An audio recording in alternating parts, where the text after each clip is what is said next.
Hello, brothers and sisters. Thank you very much for your patronage to my postings. I care about your well-being.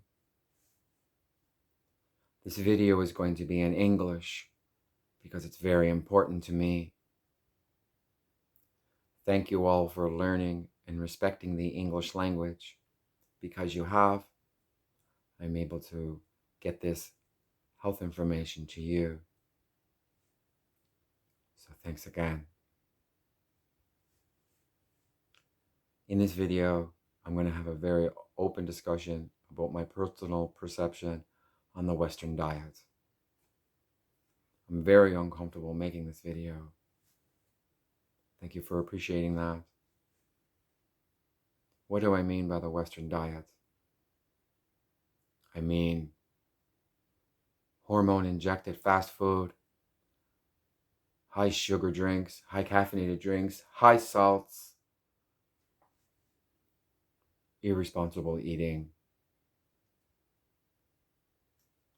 That's the Western diet. And it's very normalized right now, and has been. I do see changes, and I'm very thankful for that, for the sake of future generations.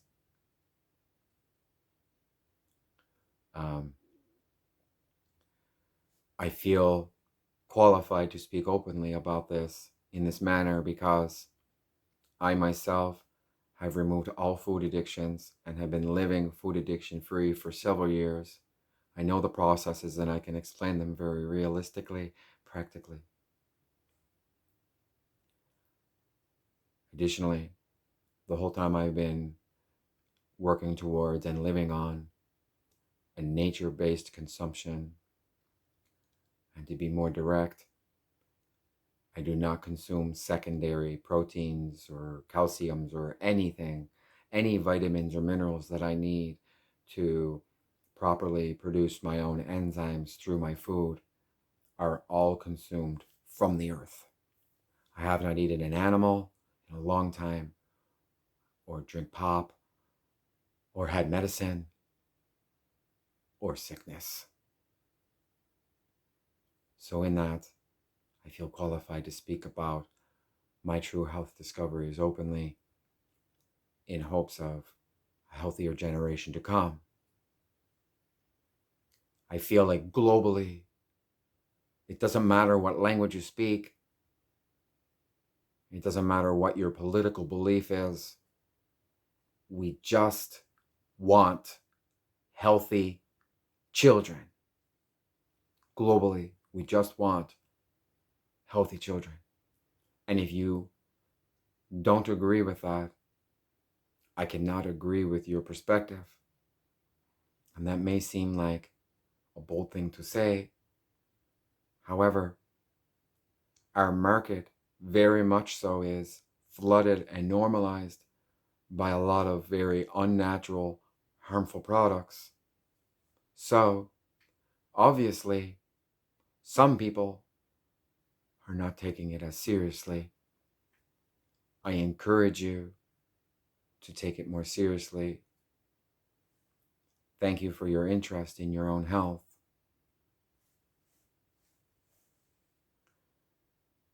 I'm going to walk you through some concerns, some very logical reasoning for the concerns, and some very grounded solutions as to how you can continue to eat modernly, but apply this health understanding to whatever it is you are eating. It may make you uncomfortable to hear it, but ultimately, I'm trying to protect your health because, well, the market isn't, and somebody has to. Thank you for your maturity in accepting my information.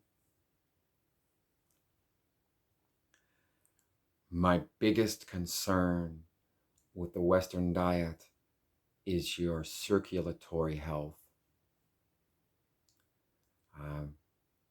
A lot of red meats, sugary drinks, and just all the stuff that is generally associated with the Western diet. A lot of it will collect debris in your veins, in your circulatory system. And now, if one product does, and then a second and a third and a fourth product does, if you're consuming all four, well, you could see how the risk compounds. So the circulatory health is the source of a lot of the issues that are generally not perceived in that way. And what I mean is, you may know that it leads to stroke and heart attack, but stroke and heart attack are both caused by circulatory issues. So I hope you could take that seriously. It's your health, and well, you're the one putting the food in your mouth. You can't blame it on anyone else. So I encourage you to take it seriously. So I would now like to offer you a suggestion as to how you can maturely and modernly protect your circulatory health throughout your food choice and your lifestyle, but specifically if you're consuming a lot of the products in the Western diet, like the big burgers and the poutines and all those things, steaks.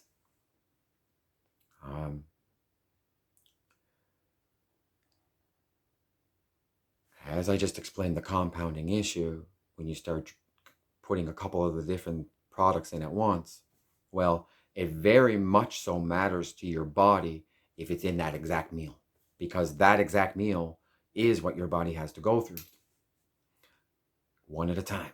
So if you insist on eating those foods, first and foremost important is make sure your meat portion is small, or you don't need a massive burger, you don't need a massive poutine.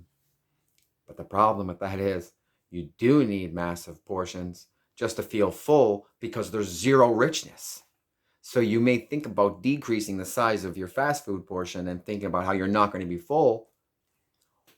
Well, you should be. It's the bullshit quality of the food. It won't fill you until you overeat. It's just the nature of it.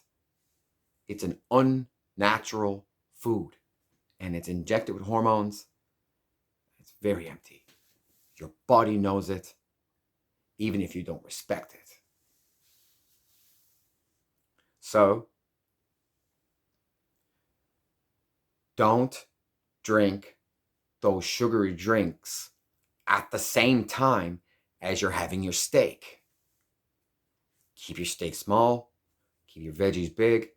I'd still suggest having a mineral there of some sort, just to make sure that you're getting your vitamin and mineral as well to connect your enzyme, and that qualifies the whole meal as justifiable, because you're still taking care of your health.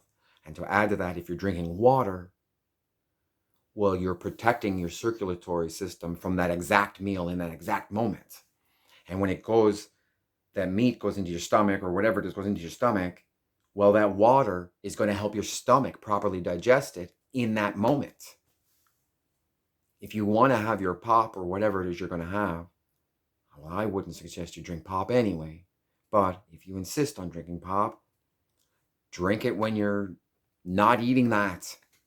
Stretch it out for the sake of your own health, because you're compounding issues. But if you drink enough water during that time that you're consuming that, it can very much so protect your own circulatory health as you continue to consume it responsibly, in that you don't have to quit it. I need to elaborate on the water consumption thing. This is very serious to me. I'm going to have to re-explain something, but it correlates over.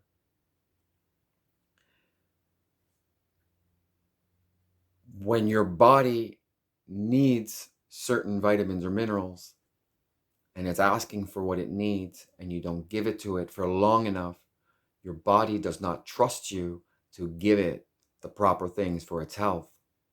So in that, it fears that it's going to starve to death, and it starts storing the garbage you do put in.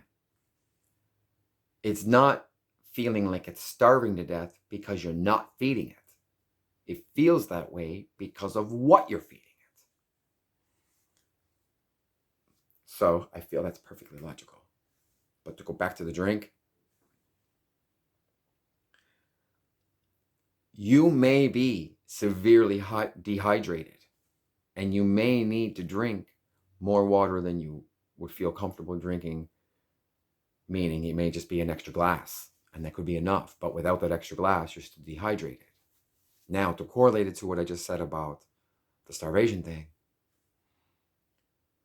if you allow your body to become dehydrated on the inside, your body does not trust you to give it proper moisture. And in that, it will store extra moisture out of fear of not having any. And very logically, if you just choose to drink water, well, your body will know that it can trust you to properly hydrate yourself on the inside. And a lot of that extra body water and extra body mass that it's holding on to because it's afraid it's going to dehydrate, well, it'll just feel free to let that go. Just like when you do the food thing, when you do eat junk, well, it's easier for your body just to let it go because it already got what it needed and it knows it's junk, so it'll let it go. But if it's the only food it's getting, it ain't letting it go because it's not what it needs. It's starving to death, and your water consumption very much so works in that way for your own body mass and the water that your body retains. But very seriously, it's my understanding that a lot of the very fatal conditions that we have developed link back to dehydration of that area. And to elaborate, a lung disease is dehydration of a lung, a liver disease is dehydration of a liver, but additionally, carpal tunnel to arthritis is dehydration of the joint.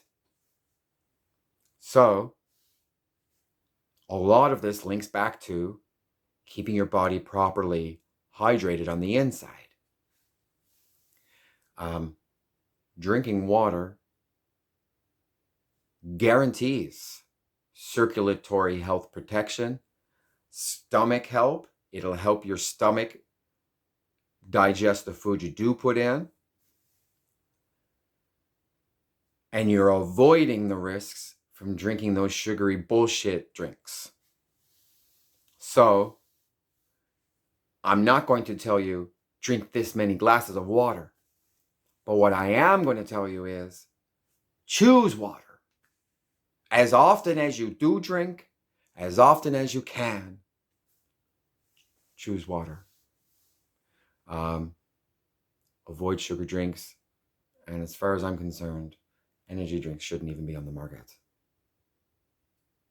But your drinks have a major impact on your health.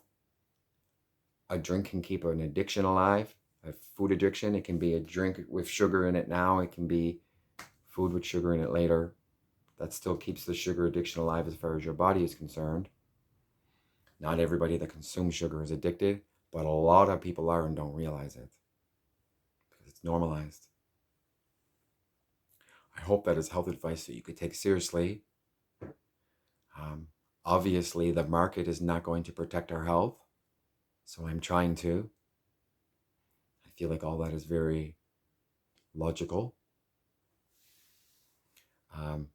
Some additional points I would like to make. In reference to protein, not enough protein, it's not very common, but it does lead to inefficiency, which has health issues that link off from it. However, too much protein, well, that can be much more dangerous to the human's health because there's more fatal things that come off of it. And some of those things are really hard for the medical professionals to identify due to modern testing methods. I have reason to believe that if you have way too much protein in your system, it could create a deficiency in breaking down like nuts and stuff, things that have really hardcore proteins in them naturally. Well, I have a feeling that from my studies and stuff and what I've seen, I think there could be a connection between too much protein and the nut allergies and the protein deficiencies that make it so that the body can't really properly break down some of those proteins. I am open to being wrong about that, but I feel like it's very logical. Protein is not really properly understood. You do get protein from the animal as a secondary source because it ate it from the ground first. And foods like broccoli and spinach, amongst lots of others, are very natural sources of natural proteins. And a common argument about it is that you need to eat a massive bowl of broccoli to match the amount of protein in the burger. And although that is true, the burger isn't necessarily the proper quantity of protein. Why do you think that burger is the perfect amount of protein? I happen to think that broccoli is a perfect amount of protein. It makes more sense to me. In the original perspective, the burger is just placed on this pedestal as the perfect amount of protein. Or whatever it is, that beef. Specifically, I shouldn't be saying burger in the reference to what I'm saying. But that meat is like not necessarily the right portion of protein for your body. Nature won't lie to you. And if you eat too much broccoli, you know, because you generally get gassy and it hurts your tummy. Because deficiency is more harmful than inefficiency and far, far more common, as I understand it. I'm going to try to wrap this video up. I really appreciate your time and consideration. I don't want to leave you quite like that, so I'd like to share something with my viewers that I seen online today that just made me so happy. The Wayne State Medical University in Detroit became the first U.S. university to implicate plant-based unit studies as mandatory studies, and that is a massive move in the right direction as far as I'm concerned. Our medical professionals are very responsible in the quantities of everything that they give us generally. They are helping our health, and this is a little awkward for me to say, but our medical professionals just really need you to take good care of your own health so they can focus on the emergencies and being the professionals that they desire to be. Respectfully, the health was extremely poor prior to COVID, and that's why COVID had them so bogged down and caused as many issues as it had. So it is very serious to the medical field. They need breathing room. They're exhausted, and we all know that. And the solution is that the individuals take good care of their own health, and then the medical professionals can help aid those that do develop health conditions. I would love to see Wayne State's initiative here in Canada. That would be amazing. I would really love to see the medical field lean their solutions towards more natural preventions, meaning the closer the solution to the issue is to the source of the issue, well, that's a natural source solution for a naturally occurring issue. So in that, they'll work together and bring us closer to nature. And in doing that, the individuals that are at home taking care of their own health, well, they will tend to think more towards home remedies and natural ways of curing a lot of the ailments as well, because they will all be leading by example. And I think that it is a very honorable thing what they did in Detroit. And again, it's all very inspiring to me, because we just want healthy children. And it's so difficult to be firm on dedication to your own health because the market's not protected. And I'm so happy to see these changes occurring.